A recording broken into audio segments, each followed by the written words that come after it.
Eh, ¿Arranco? Buenas tardes a todos y a todas. Hoy vamos a dar inicio a una primer jornada en el sentido clásico de abrir las posibilidades del diálogo con otras personas, con otras instituciones. Esta primera jornada del grupo Filósofas del Sur tiene el desafío particular de pensar la filosofía y la educación entramadas en el contexto contemporáneo actual. Filósofas del Sur es un grupo de mujeres, docentes y estudiantes avanzados que hacemos filosofía. Esta filosofía va a tener la impronta particular de ser pensada desde una visión del mundo en el que hay una amplia gama intergeneracional con la cual pretendemos dialogar constantemente para salir al mundo con una visión más amplia. Filósofas del Mundo tiene 3, 4, 5 ejes y uno de ellos apunta a educación. Pero cabe señalar que toda la producción filosófica que tenemos en mente y la que hemos desarrollado tiene de por sí la impronta principal de sentar las bases de un pensamiento latinoamericano que le dé un toque particular a la mirada sobre la educación y a las prácticas educativas. Porque hacer filosofía es pensar quizás desde un lugar etéreo, desde un lugar formal, y llevarla a la educación es poner en juego aquellas ideas de ser que cada época demanda en función de adecuar los programas educativos al contexto. En este marco, siendo yo la coordinadora, diría, de este grupo, les doy la bienvenida y vamos a comenzar primero por darle lugar al bloque de educación compuesto por la licenciada Viviana Murgia, la profesora Claudia Escudero, y una maravilla de casi profesora, Natalia Vivas, estudiante de 4º año. Así que la escuchamos con muchísima atención. Gracias, Amelia, por la presentación. Bueno, yo diría que Natalia ya es profesora, ella ya la tenemos ahí, por recibirse. Bueno, nosotras vamos a compartir nuestro eje. En este sentido, consideramos la investigación filosófica en el ámbito de una carrera de formación docente, y esto nos impulsa a pensar el escenario escolar como lugar de indagación, de reflexión y análisis, pero también de prácticas renovadas. Las diferentes líneas de investigación del grupo Filósofas del Sur se profundizan en este escenario educativo, a la par que constituyen líneas teóricas para diseñar experiencias de transformación educativa. Y en el marco de este proyecto, que convoca a mujeres, a docentes, a filósofas, proponemos algunas líneas de reflexión que contribuyan a pensar la educación desde una mirada profunda y desde la problematización de la filosofía. Por ello es que hoy queremos compartir con todos ustedes una serie de interrogantes. El primero de ellos dice si es posible humanizar las prácticas de enseñanza en un contexto en el que la utilidad y el rendimiento parecen ser las premisas dominantes.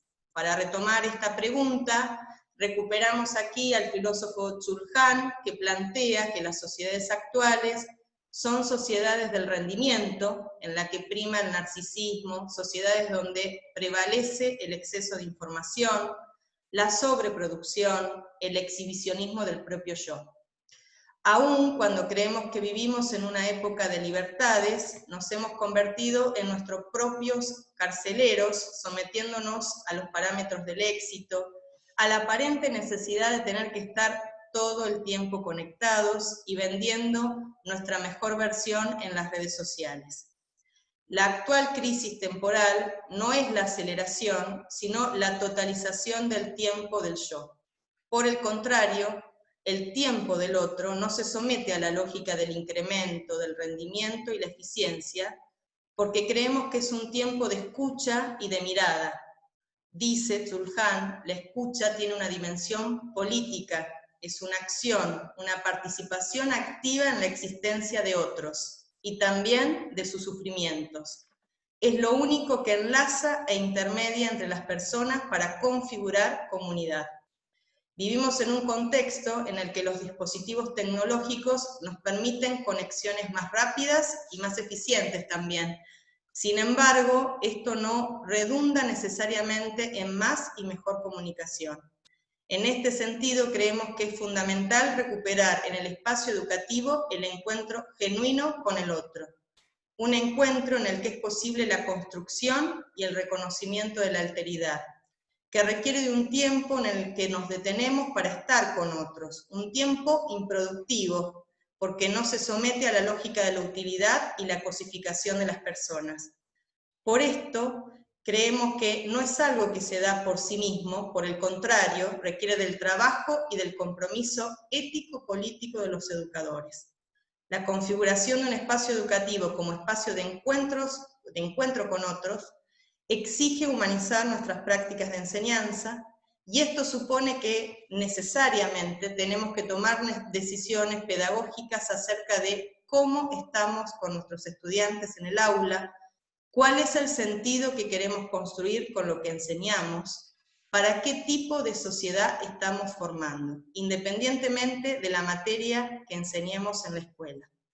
En este contexto de distanciamiento y no presencialidad, la pregunta por nuestras prácticas, sobre todo por su humanización, se ha hecho más evidente. Aunque esto no quiere decir que no estuviese antes de la pandemia, creemos que es un interrogante constitutivo de nuestro rol como educadores. Por eso es que dejamos la pregunta para seguir dialogando con todos ustedes, y esta pregunta que nos moviliza hoy es pensar cómo humanizar nuestras prácticas de enseñanza. Le dejo la palabra a Claudia o a Nati, que van a sumar otros interrogantes. Bueno, tomando la pregunta, que es gran pregunta, ¿cómo humanizar nuestras prácticas de enseñanza? En realidad, tiene que ver con mirar la enseñanza y el aprendizaje de otro lugar. Primero, descentrarlo de esa cuestión instrumental y alienante en la cual hemos crecido como escuela. Y pensar en el abordaje de la educación como acontecimiento, donde ahí se da el encuentro entre sujetos que se comunican y aprenden. Este concepto de acontecimiento, la enseñanza como acontecimiento, plantea como característica de lo educativo un nuevo sentido de la acción educativa, como una práctica, como decía Viviana, esencialmente humana y dialógica, donde hay un encuentro de espacio y tiempo acotado entre dos sujetos, y hay objetos que se construyen y se deconstruyen. Y lejos de ser un acto mecánico, reiterativo, alienante, como decía también Viviana hoy, se convierte en un acto de co-creación, un acto de deconstrucción y reconstrucción, que nos permite no solo aprender, sino un saber y un hacer sobre las cosas, sobre el saber de las cosas. Entonces, por ahí implica también, por parte del sujeto que enseña, una mediación emancipadora, o sea, un andamiaje que acerque y libere, que de alguna manera brinde, pero que deje el camino abierto para lo creativo y lo singular del sujeto que enseña, que aprende.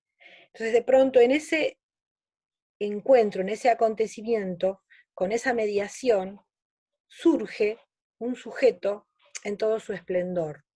Y en realidad, el sujeto que enseña también es transformado, no permanece ajeno o inmune a su práctica, sino que también aprende y se transforma.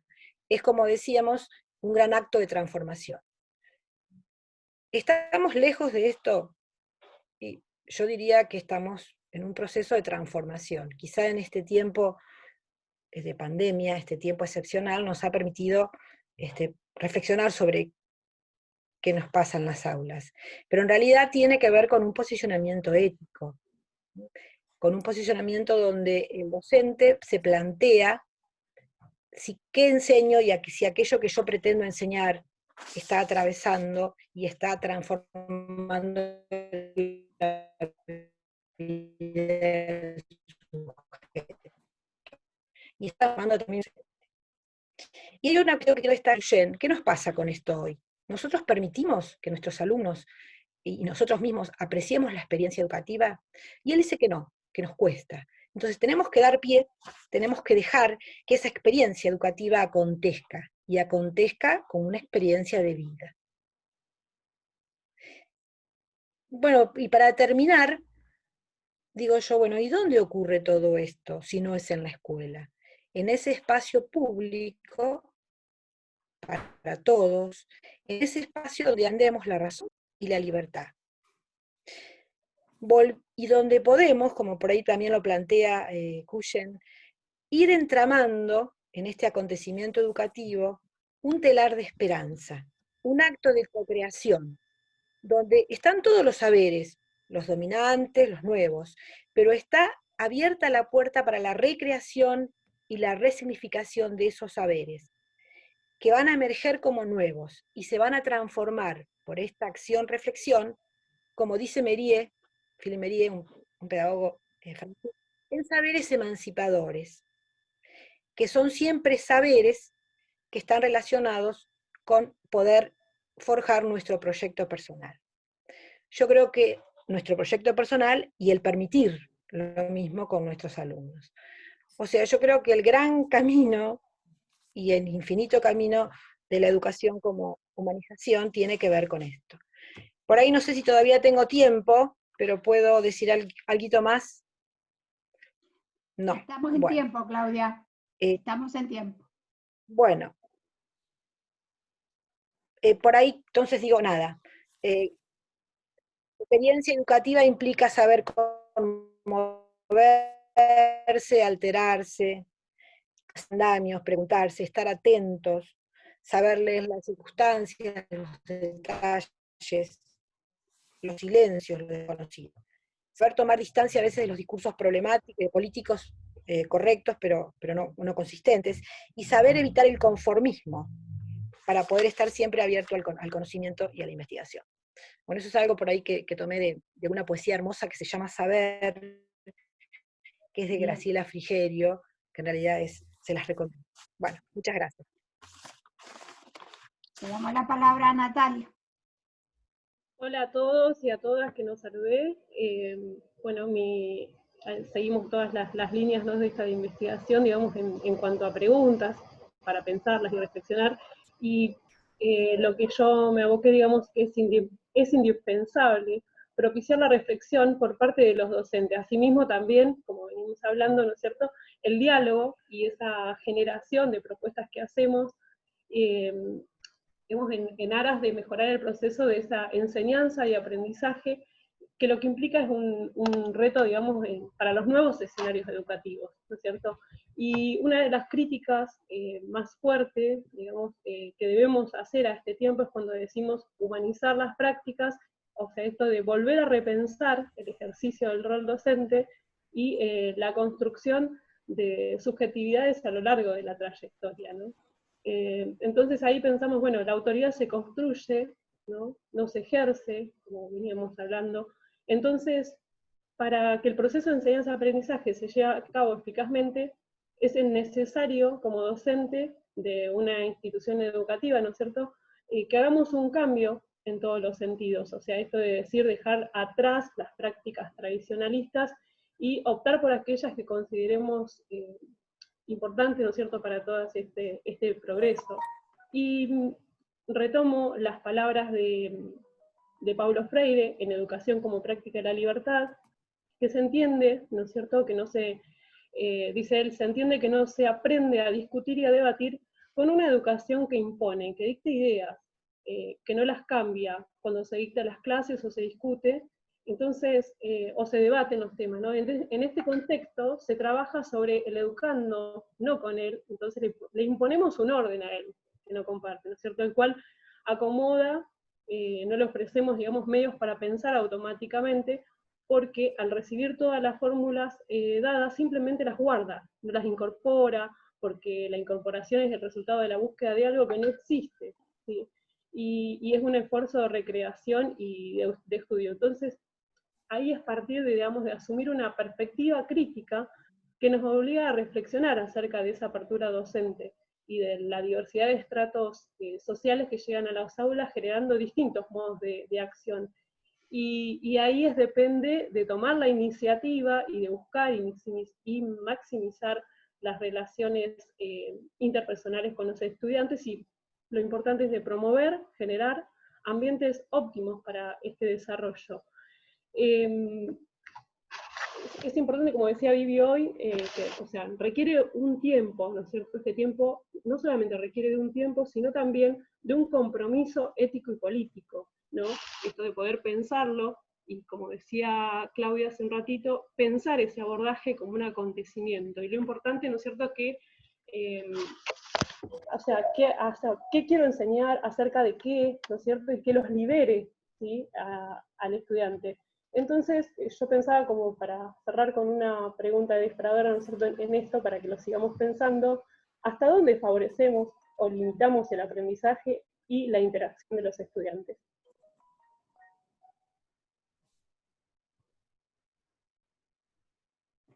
Bien.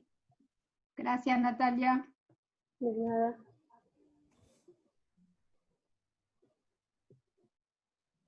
Bueno.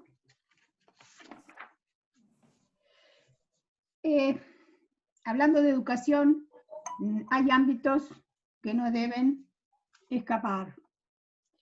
Y debemos pensar juntos que estamos en una educación obligatoria desde los 5 años, 4 años, hasta los 17. Entonces, no debe escaparse a la reflexión filosófica ningún tránsito de los estudiantes, de los jóvenes, de los niños por las instituciones, sin pensar críticamente cómo se están dando esas circunstancias. En este bloque vamos a trabajar, no sé quién lo iba a presentar, pero bueno, lo vamos a trabajar filosofías e infancias con Evangelina Soubuestes y quien les habla, a partir de una inquietud reciente, diría, de pensar las infancias en la educación, abarcando toda esta nómina de edades que podríamos llegar a pensar. En mi caso, yo voy a hacer la introducción para que Evangelina desarrolle su escrito, que es muy bello aparte, pensando simplemente que la filosofía, como he dicho otras veces, se ha olvidado de la infancia. Si la ha visto o la ha compartido con otras disciplinas, la ha visto siempre como problema y no como tema, que obliga a pensar críticamente acerca de estas edades. Y hoy, mirando en el Facebook, que a veces uno recupera, andaba una frase que es de una colega, no sé de dónde es, que decía, ¿qué es la paciencia? Y me mueve a pensar, ¿qué paciencia nos tienen los niños? ¿Qué paciencia nos tienen los jóvenes? Cuando nosotros le marcamos la cancha, como diríamos, el espacio y el tiempo de acuerdo a nuestras prioridades. El mundo adulto es un mundo de prioridades y en función de nuestras prioridades le organizamos la vida a los niños y a los jóvenes.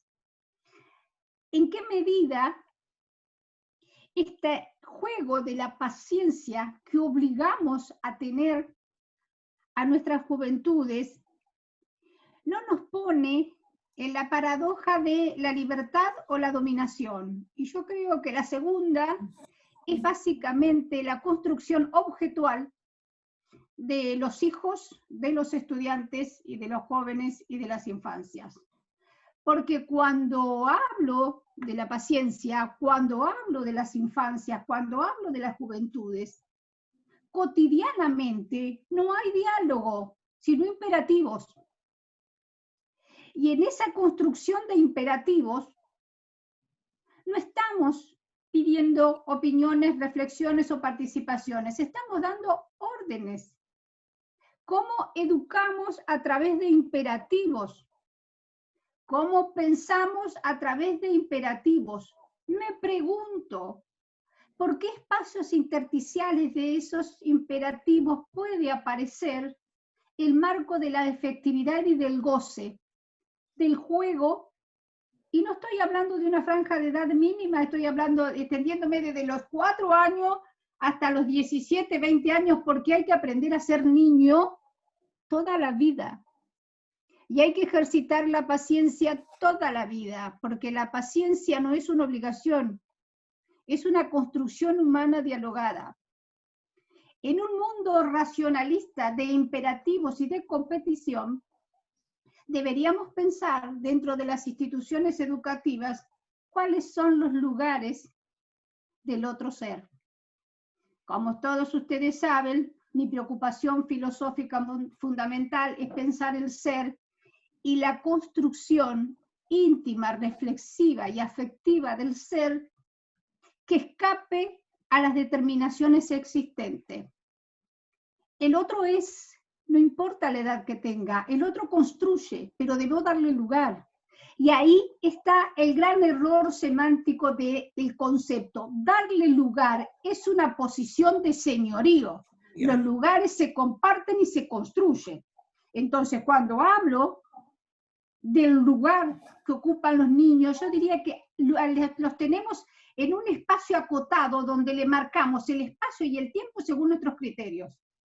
Y que cuando decimos que los niños no obedecen es porque están resistiéndose felizmente, aplaudamos, a esos imperativos que cotidianamente dominan los hogares, las escuelas, las plazas, las instituciones.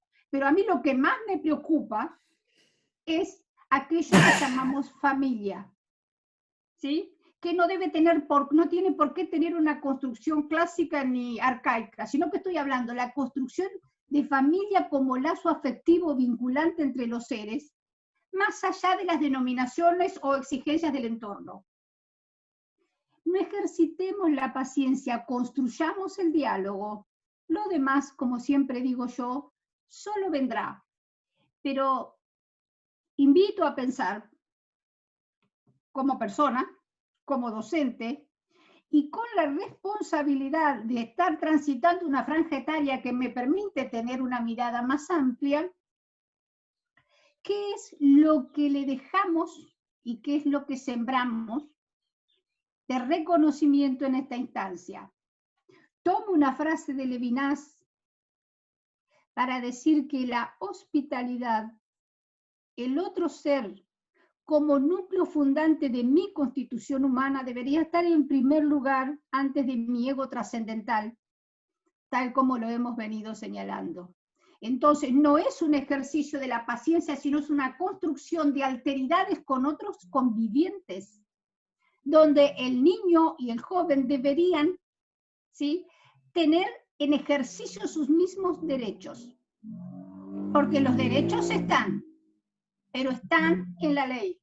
Dentro de los hogares, dentro de las relaciones, esos derechos, no diría siempre, pero en gran medida desaparecen, porque tras el mote de la responsabilidad por la vida del otro, los convertimos en objeto de cuidados. Estoy hablando no de la política de cuidado de la salud, estoy hablando de la concepción de objeto, no esto, no aquello, porque sí, porque no. ¿Cuándo se les da la palabra a los niños y a los jóvenes? ¿Cuándo se les da la palabra? Y cuando lo escuchamos como una banalidad que viene de quien lo dice. Pensemos que en la infancia, o en la juventud incluso, cuando el otro se viste de héroe, no se está disfrazando, es un héroe. Cuando el otro se viste de realidad que demanda, es la pura realidad encarnada que está demandando. No hay disfraces, no hay máscaras, ni hay motivo subyacente. En la infancia y en la juventud, felizmente, el otro es. Desde ahí los invito a pensar las infancias junto a Evangelina. Te doy la palabra, Evangelina. Bueno, gracias. Y sí, nosotros partimos de esta cuestión, que conocemos la vulneración que sufren las infancias, y partimos de poner en tensión uno de los espacios que consideramos como reproductor de esta situación, que es la escuela. Espacio donde las chicas y los chicos se enfrentan a discursos que reproducen los estereotipos que atraviesan nuestra realidad escolar. No siempre esta reproducción de lo hegemónico es deliberada, pero entendemos que las infancias se ven debilitadas por esta situación. Partimos de la concepción de Howard Gardner, que sostiene que no hemos conseguido comprender que en casi todo estudiante hay una mentalidad de 5 años no escolarizada que lucha por salir y expresarse. Nuestra mirada apunta a dar valor y relevancia a esa mentalidad de niño que intenta salir y que muchas veces por el avasallamiento de los contenidos o el intento de normalizar conductas dentro del aula, silenciamos. Entendemos que saber más no hace que los chicos crezcan, que los niños crezcan. Comprendemos que tienen y necesitan tener individualidad. Es nuestra tarea pensar constantemente la forma en la que hacemos este esfuerzo. Y este es un gran cambio que la escuela adeuda con la población infantil. No podemos desatender la realidad educativa actual. Las condiciones no siempre son favorables para que los docentes se adentren en la tarea de intentar individuar a cada niño con sus posibilidades, capacidades y realidades personales.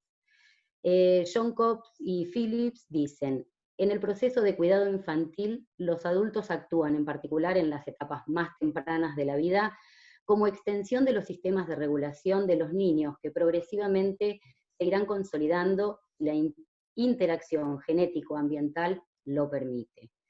Desde nuestro marco teórico, se sostiene que podemos aceptar que hay aprendizaje cuando el niño demuestra tener capacidad de repetir determinado quantum de contenido. Esto Gardner lo entiende como señales, haciendo clara referencia a la capacidad de los estudiantes de responder a exámenes estandarizados. Y de esta manera podemos preguntarnos, como para cerrar este resumen, ¿verdaderamente sirven los exámenes estandarizados? Bueno, gracias. Gracias, Evangelina. Retomando, ¿no? Sentidamente el valor del respeto a las individualidades que han presentado, podríamos pasar al siguiente eje, el eje de identidades diversas, el cual está a cargo de la profesora Silvina Coronel Salomón y la profesora Julieta Altamirano Lazo. Les doy la palabra. Bueno, buenas tardes a todos y a todas. Un poco la síntesis de lo que en particular mi enfoque de investigación en este grupo pretende abordar o se centra y que en conjunto definimos como eje de alteridades diversas o de identidades diversas, es porque se centra puntualmente en el cuerpo como nudo intersticial de las prácticas educativas como productoras de sentido. Y en este breve resumen que elaboré simplemente porque la investigación está, como quien dice, con todo el contenido del marco teórico, señalo que en el contexto educativo contemporáneo existe una tendencia a reducir los espacios de enseñanza y aprendizaje de la filosofía que se enfrenta a las políticas educativas desde una mirada fragmentada acerca del sujeto, de sus derechos y la participación en los debates educativos, políticos y ciudadanos dentro del marco social contemporáneo. Entonces, partiendo de este supuesto y entendiendo que en las prácticas educativas actuales me interpela o me siento interpelada por situaciones diversas que requieren mayormente de una intervención crítica y reflexiva, muchas veces acorde al contexto en que se desenvuelve, es que considero fundamental el aporte epistemológico de la disciplina filosófica en el ámbito de la formación docente actual, justamente como modo de propiciar procesos de interpelación crítica de la realidad en la que se sustentan. Incluso la apertura a los diversos modos de expresión y la consideración del sentido cabal que estos expresan, convierten la tarea docente en un encuentro cara a cara que pone en juego la dimensión ética y que conforma sujetos de derechos abiertos al debate. Por eso, y en este sentido, prevalece el resignificar el aporte de la disciplina filosófica, el que ha tenido y el que tiene en la formación docente, para la producción de un pensamiento crítico situado, entendiendo que la tarea docente requiere en sí misma de un posicionamiento identitario que posibilite modos de reconocimiento de la alteridad sintiente y de la contemplación de los múltiples matices que supone toda práctica pedagógica actual.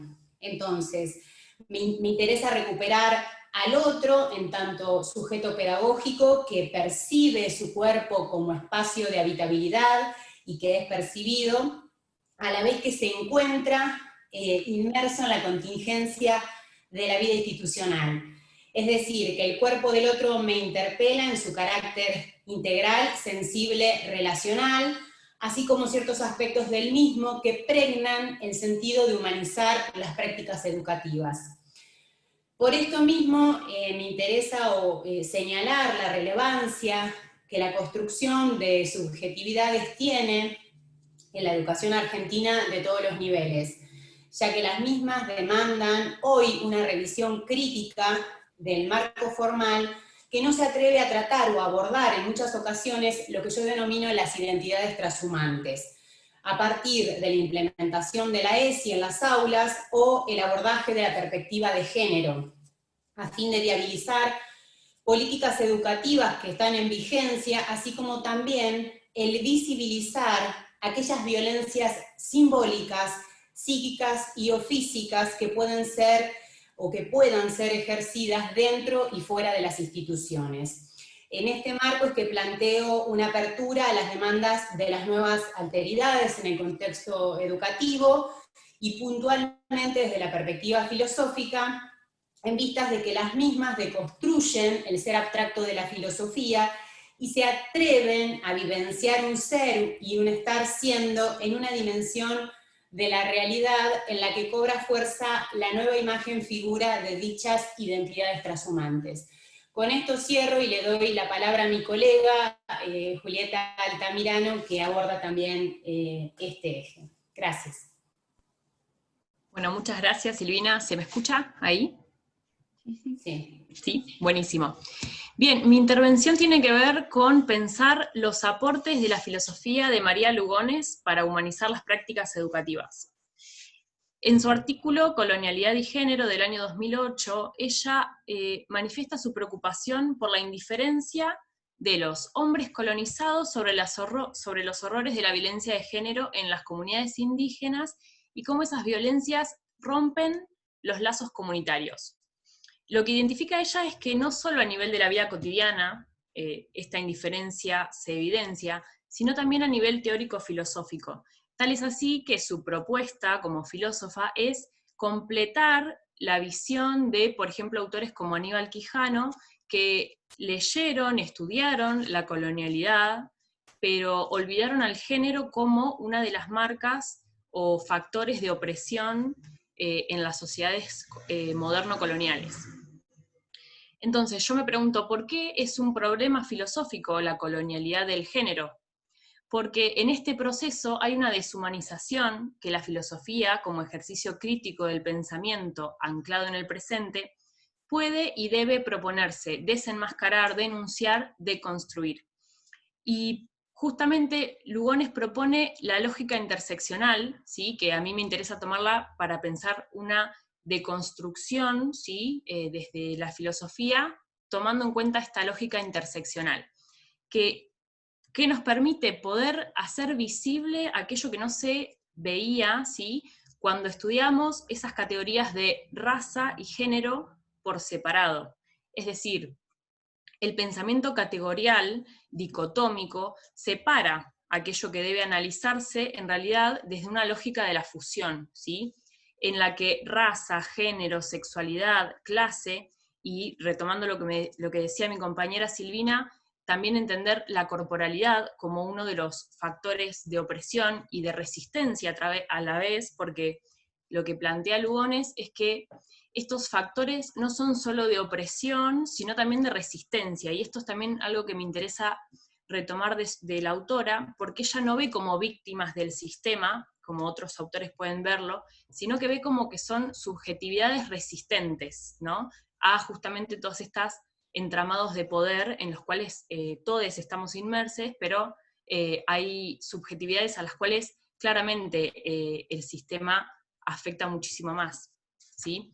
Entonces, al ver, a estudiar los fenómenos, digamos, sociales, las identidades, las existencias, desde estas múltiples opresiones de raza, género, clase, sexualidad, podemos visibilizar esas resistencias, ver esas personas que fueron deshumanizadas por su condición etnorracial, de clase, por su género, su sexualidad y también su condición corporal, como decía la compañera. Ahora bien, la pregunta es, teniendo en cuenta estos aportes de María Lugones, ¿cómo desactivar desde nuestro rol en educación esa indiferencia y complicidad de la sociedad con la violencia hacia las mujeres y las personas LGBTI? ¿Qué aportes de la filosofía decolonial de María Lugones nos marca un camino para pensar la humanización de las prácticas educativas en el presente? Y esas son como preguntas que me hice para desarrollar mi investigación, y brevemente postulo algún tipo de respuesta provisoria, ¿no? Que primero, creo que desactivar esta indiferencia es posible si proponemos en nuestras clases de filosofía deconstruir desde un enfoque interseccional esas tramas de poder y de resistencia. Como decíamos, la mirada interseccional nos ayuda a pensar las opresiones no tomando el género como una cuestión aislada, sino interrelacionando la clase, el género, la raza y la corporalidad. Incluyo la corporalidad que habitamos como espacio de disputa de poderes, opresiones y también resistencias, como decíamos. Yo creo que es así que la corporalidad es una marca de resistencia y opresiones, tomando el ejemplo, por ejemplo, de las personas con discapacidad, las personas con genitalidades no hegemónicas, es decir, las personas intersex, o personas que no son cisgénero, es decir, personas trans, que son excluidas y sufren violencias de distintos tipos e históricamente, ¿no? Y tomando un poco también lo que decía Amelia previamente en relación a la temporalidad de los niños y esto de tener paciencia, justo me resuena esto porque hablando ayer con las compañeras travestis trans del conurbano, que son activistas, ellas hablaban de que la temporalidad travesti es distinta al resto de las temporalidades de otros seres, porque su tiempo de vida es muy corto, son 35 años de expectativa de vida que tienen las personas trans por o transfemicidios o lo que ellas llaman como transfemicidio social, es decir, el olvido, la exclusión, ¿sí? Entonces, para las personas travestis trans hay tiempos que son urgentes, es decir, son necesidades urgentes. La salud, la vivienda, el trabajo son cuestiones urgentes que ellas reclaman históricamente, ¿no? Entonces, para pensar esto de la humanización, ¿no? De las prácticas, digo, ¿escuchamos a estas subjetividades resistentes? ¿Traemos sus historias al aula? Para mí, humanizar las prácticas es reconocer al otro en una apertura a su situación vital, a la escucha del otro, a la comprensión afectiva de esa experiencia. En cambio, la deshumanización, creo, implica un silenciamiento, un postergar la palabra del otro, invisibilizar, obstruir sus ideas, sus símbolos, ¿sí? Es negar a esa otredad. Entonces pienso, desde la práctica educativa, desactivar esas violencias, esa indiferencia de la sociedad y humanizar las prácticas, podemos desde una mirada interseccional, trayendo a la ESI como nuestra herramienta educativa ejemplar para poder traer al debate, mostrar historias, escuchar a protagonistas, informarnos, conocer nuestros derechos y fundamentalmente habilitar espacios donde nuestros estudiantes, nuestras estudiantes, jóvenes, niñas, puedan ejercer sus derechos. Y por último, en relación al aporte de María Lugones para el concepto de deshumanización, creo que es importante visibilizar las identidades resistentes, mostrar las desigualdades, cuestionar qué efectos han tenido, por ejemplo, la ciencia y la tecnología en el proyecto moderno colonial, para quienes hay ciencia y tecnología, ¿son prácticas humanizantes o son deshumanizantes? Las prácticas científicas y la tecnología que contamos hoy en día. hasta ahí mi intervención. Muchas gracias por escuchar. Y le paso la palabra a mi compañera. Yo la tomo, Juli, gracias. De nada. Yo la tomo. Bueno, como para cerrar este eje, un interrogante que por ahí integra un poco en nuestros trabajos o nuestras perspectivas de investigación, es este interrogante acerca de qué modo el cuerpo, entendido como nudo relacional, se inscribe en las aulas contemporáneas, contemplando la emergencia de las identidades diversas. Ese es el interrogante que planteo para dar cierre a este eje y dar la bienvenida al eje de filosofía, que es lo que nos convoca en toda esta semana, en todo este mes, y que va a estar integrado por Sibila Andreñete, Lorena Marcos y Amelia Gallastegui. Así que le doy la palabra a Sibila. Hola chicas, buenas tardes. Disculpen, se me colgó justo la computadora y tuve que entrar desde el celu y no tiene batería, así que lo tengo enchufado y estoy hablando, por eso tengo la cámara apagada. Okay. ¿Me escuchan bien? Perfecto. Buenísimo. Bueno, les voy a contar un poco. Este trabajo de investigación surge ante cierta sensación personal mía de que existe hoy una tendencia a la liviandad de la filosofía por parte de sus propios teóricos. No sé, el uso de prefijos como pos o neo enmascaran una realidad que considero grave. La filosofía se está vaciando de sentido y contenido para reducirse a la mera descripción de algunos fenómenos. La intención de este trabajo es lograr una reformulación de la categoría de sujeto, desde una perspectiva no aséptica, sino contextualizada en las características que definen a quienes delimitan el presente y futuro de nuestras prácticas educativas. Decimos siempre que la educación sin la filosofía muere, y la premisa que estos últimos años guían la formación y labor docente se encuentra fundamentada en la transformación y la crítica, pero creo que estamos hablando sobre categorías abstractas que necesitamos actualizar para que estos discursos tan lindos no se queden solo en esa apariencia. Lo primero que tenemos que considerar ante nuestro trabajo es que la idea de sujeto, tal y como la conocemos, surge en un momento histórico y geográfico específico, que es la modernidad. Pero las particularidades del último siglo nos obligan a pensar que esta categoría resulta hoy insuficiente. Tomamos la idea de que las dos guerras mundiales fueron el fin de la modernidad, y hoy, ya habiendo pasado un siglo de esos sucesos, el escenario es radicalmente distinto y nos obliga a pensar en un nuevo tipo de debate, un debate que exige un cambio de rumbo profundo. Bueno, para esta investigación lo primero que hice fue construir el concepto de sujeto entendido en su forma tradicional. Partí de dos de los 5 fenómenos que para Heidegger definen la modernidad.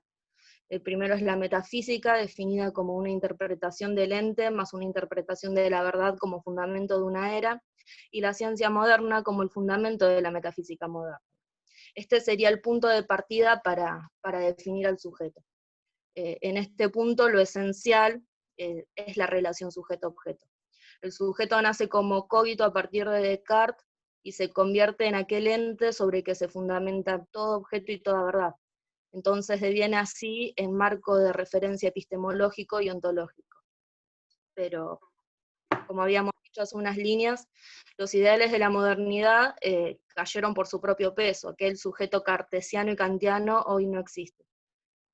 Considero que hoy hay un doble parámetro que se transforma en paradigma. Por un lado, una globalización masiva que nos incluye a todos en una llamada aldea global, y por el otro un surgimiento cada vez más fuerte y violento de odio y discriminación que nos llevan a una profunda y terrible fragmentación.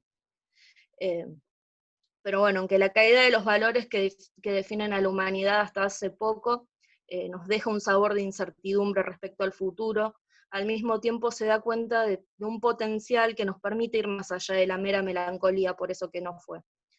Considero que hoy la esperanza puede estar puesta en aquellos sujetos antes marginados y fagocitados por un marco conceptual hegemónico. Su irrupción dio lugar a nuevos sentidos de lo real. Si el sujeto y la metafísica moderna se definen en relación a la ciencia, debemos considerar que el sujeto contemporáneo se define desde lo político. Yo por esto consideré 3 puntos de análisis.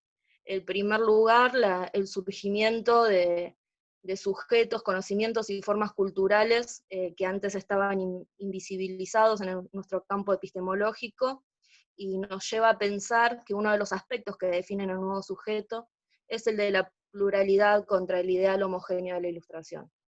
El segundo punto se basa en la irrupción de movimientos de mujeres y disidencias sexuales, entre otros movimientos, y nos encontramos, cuando hablamos de sujeto, no solo con una categoría semántica, sino que tiene un marco prescriptivo y valorativo que subordina a gran parte de la humanidad.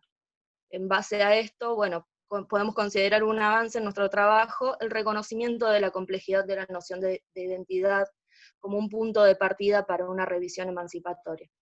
El último punto que he trabajado es la idea de cuerpo como un punto de anclaje en una redefinición de la categoría de sujeto basada en nuevas formulaciones del concepto de biopoder. La violencia que hoy se ejerce no responde tanto a la necesidad de matar o herir al otro, sino que tiene un valor más simbólico, con objetivo de anular política y socialmente los discursos. Pero esto tiene una complejidad también. No podemos pensar simplemente que esta violencia se ejerce sobre los cuerpos, sino que este cuerpo que antes ayer fue territorio de conquista, hoy es espacio nodal que permite la transformación de las relaciones de poder. Hasta aquí hemos llegado y bueno, necesitamos un compromiso de parte de la filosofía para pensar estos nuevos sujetos que somos nosotros también, en función de una transformación y una crítica emancipadora.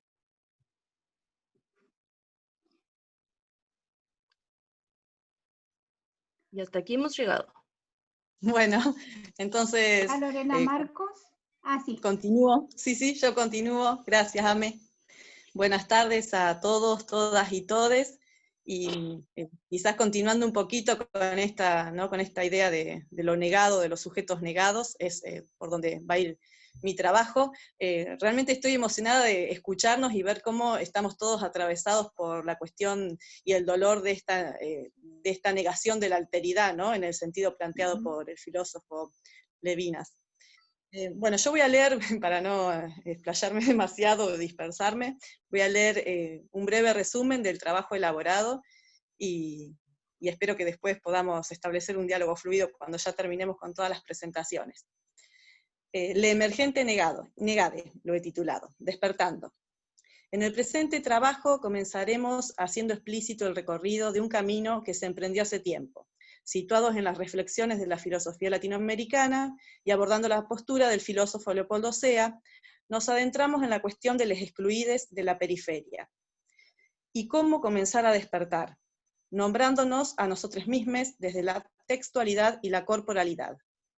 Al hablar de excluides, estamos refiriendo a la mujer como figura negada en el desarrollo de la historia de las culturas dominantes y dominadas, como figura que emerge desde la negación de sí para dar cuenta de su ser y estar en el mundo, dar cuenta de sí misma realizando la lucha por su dignidad, emergiendo para reclamar y obtener igualdad en la materialización de derechos sin perder su diferencia. Desde este lugar nace en nuestra reflexión, la que nunca es en soledad, sino con otros, la categoría de emergente negado, la cual hemos revisionado y a partir de este escrito, bueno, y ya hace tiempo a partir de estas reflexiones, será le emergente negade, acordando con el sentido del lenguaje inclusivo. Sostenemos que la mujer, como toda aquella persona negada y anulada de su propia autenticidad, desde un imaginario social impuesto, ha sido ocasión de traducción ajena. En este tiempo, la emergente negade despierta, reconociéndose a sí misma desde su textualidad y singular corporalidad. Esta no es una sentivivencia en soledad. Este reconocimiento y despertar implica un otro. Situados en el contexto actual de pandemia, podríamos señalar algunas lecturas. Por un lado, argumentar que el contexto de aislamiento ha reforzado aquello que ya estaba impuesto, es decir, leotre virtual. Nos preguntamos, ¿cómo vincularse con ese otro hoy en el contexto de ASPO? ¿Existen condiciones de posibilidad de liberación de los emergentes negades en contextos de la red? ¿Cómo juega una sentivivencia compartida allí donde prevalece la ficción? Consideramos una obligación preguntar, ya que sostenemos que, como educadores y pensadores, tenemos una misión, la misión del estar, del asumir comprometidamente esta cuestión propia y que nos afecta en la conformación de nuestra sociedad y de nuestras juventudes. Tenemos la intención de romper con la invisibilidad de las barreras yuxtapuestas, impuestas por la cultura dominante, de antes y de hoy, que nos somete, casi voluntariamente, al sistema, retardando nuestro despertar, dentro de una fuerte homogeneización social a merced de intereses y gustos externos, siempre ajenos. Hasta ahí estaría el breve resumen del trabajo que he elaborado, así que le doy la palabra a Amelia Gallastegui para terminar con este eje. Bien, tomo la palabra nuevamente. Y en este caso, con mi colega, las dos trabajamos filosofía latinoamericana, con dos pensadores que surgen en la misma época y que tienen una impronta particular debido a sus lugares de residencia. En el caso mío, trabajo Enrique Dussel desde un lugar de residencia. Estoy hablando de un lugar de residencia territorial y de un lugar de residencia sexual. Una mujer que trabaja el pensamiento de Enrique Dussel desde un posicionamiento en el mundo que se aleja un tanto del autor para pasar del racionalismo o las ideas de Enrique Dussel a una visión un tanto pragmatista que suele retomar de Dewey el pensamiento de una filosofía más cercana a lo social.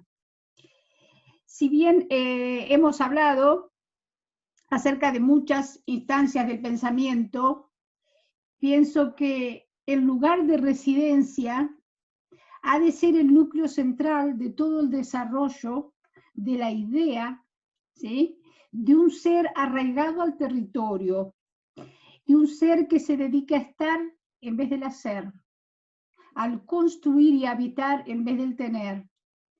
Y pareciera ser una utopía del siglo XXI utilizar estas palabras. Pero no pecamos de ingenuidad cuando pensamos que la utopía es un posible, oyendo a algunas de las chicas que hablaban de la esperanza. Creo que la esperanza es el motor de la acción, pero no un motor inmóvil a la mirada referente a la mirada aristotélica, sino un motor con mucha potencia que se adentra en la historia de América Latina para pensar un giro radical al pensamiento. Toda esta idea de una construcción arraigada al territorio y de un giro radical en la noción de sujeto tienen para mí, visión del mundo, una búsqueda personal e intelectual de redefinir el ser. Y pareciera, desde la comprensión de todos aquellos que hacemos filosofía, que hablar de redefinir el ser es volver a las categorías abstractas. Y tal como lo han enunciado muchas de ustedes en este momento, debemos llevar la filosofía a los cuerpos, debemos llevar la filosofía a las calles, debemos llevar la filosofía a la escuela, y en este sentido se entrama una demanda, una interpelación urgente acerca del reconocimiento actual de las alteridades que ya no tiene un neto corte económico desde la línea de Dussel, que habla de los excluidos del sistema del capital, sino que las alteridades hoy son diversas y sus demandas no son solo económicas, sino sociales, políticas, jurídicas, epistémicas y un sinfín de cuestiones más. Es decir, pensar en dar un giro radical al pensamiento exige deconstruir nuestra propia idea de ser. Yo no hablo de sujeto, yo hablo de ser. porque los espacios de dominación institucionales por la arbitrariedad de sus ejecuciones nos han hecho sujeto de esas arbitrariedades y estamos en un lugar de residencia donde la impronta de la justicia que debiera amparar a los sujetos huelga por su ausencia. Y en su lugar hay un discurso vano que atenta contra la supervivencia de los vulnerables. Si bien hablamos de alteridades, de alteridad y de una filosofía del lugar de residencia, me animo a pensar que la filosofía ya no responde en absoluto a los problemas clásicos con los que la filosofía tuvo su emergencia en el siglo V antes de Cristo. ¿Y por qué digo? Porque la filosofía en muchos espacios educativos se está muriendo de aburrimiento. Es una filosofía repetitiva en el cual aprender el canon es superar el nivel de competición epistémica. Ayer recuperaba el hecho de decir que hacer filosofía cuerpo a cuerpo, sacar la filosofía a la calle y compartir las banderas con aquellos que están siendo vulnerados, no implica minusvalorar la cuestión epistémica, sino que la cuestión epistémica ha de ser aquel sustento fundamental por el cual las demandas que se hace a todas las instituciones tiene su fortaleza. Es decir, partir de la filosofía para nosotros es fundamental, de la filosofía latinoamericana aún más, pero con la intención de darle un giro, aunque leve, a todo este pensamiento que tiene sus matrices en el siglo XX y mucho anterior. Y en muchas circunstancias es necesario volver a las fuentes. Y uno de los principales atractivos de las fuentes, y mis estudiantes lo deben saber, es recuperar algunas pequeñas frases de Alejandro Korn en su sistema filosófico. Porque Alejandro Korn es tan simple y es tan amoroso que nos permite jugar con estas dos ideas. La filosofía no puede enseñarse. La filosofía debe guiarse, solo debe guiarse. Debe hacer que el sujeto explore los límites de su propio conocimiento. Y ese sería uno de los puntos. Y el otro punto fundamental para mí es que Alejandro Korn, todavía pensamiento hispanoamericano, no latinoamericano, fines del siglo XIX, principios del XX, va a hablar de que la filosofía así en universal no existe. Que no existe una filosofía, sino que existen varias filosofías, y que esos pensamientos considerados filosóficos, todos tienen una matriz étnica. Y creo que ese sería el pilar fundamental de poder cruzar líneas de siglos de pensamiento para lograr un vuelo propio. Y América Latina tiene el desgaste de su historia y sus vínculos con los núcleos de su cultura desgarrados, diría Paul Ricoeur, pero siempre hay un lugar para revisar aquellas cuestiones del pensamiento. Considero, a través de lo que he dicho, que los marcos teóricos impuestos, el idioma impuestos, no son absolutos ni son intocables.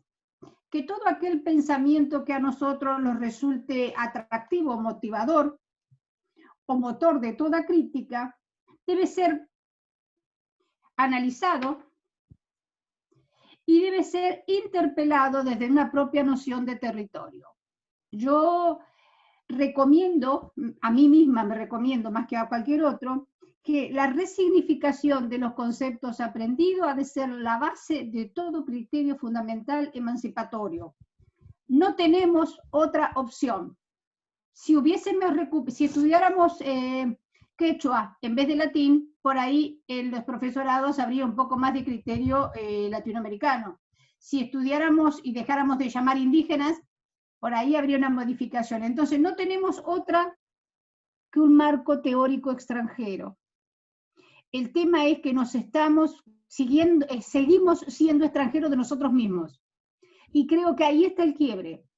Dejar de ser extranjeros en el propio territorio para resignificar las ideas que nos den una impronta particular, que sintamos la patria como lugar de residencia, el territorio como lugar de residencia, primero, y a la par el cuerpo como lugar de residencia existencial de todo ser que habita y se habita. Nada más. Gracias. Bien. Vivi, ¿cerrabas?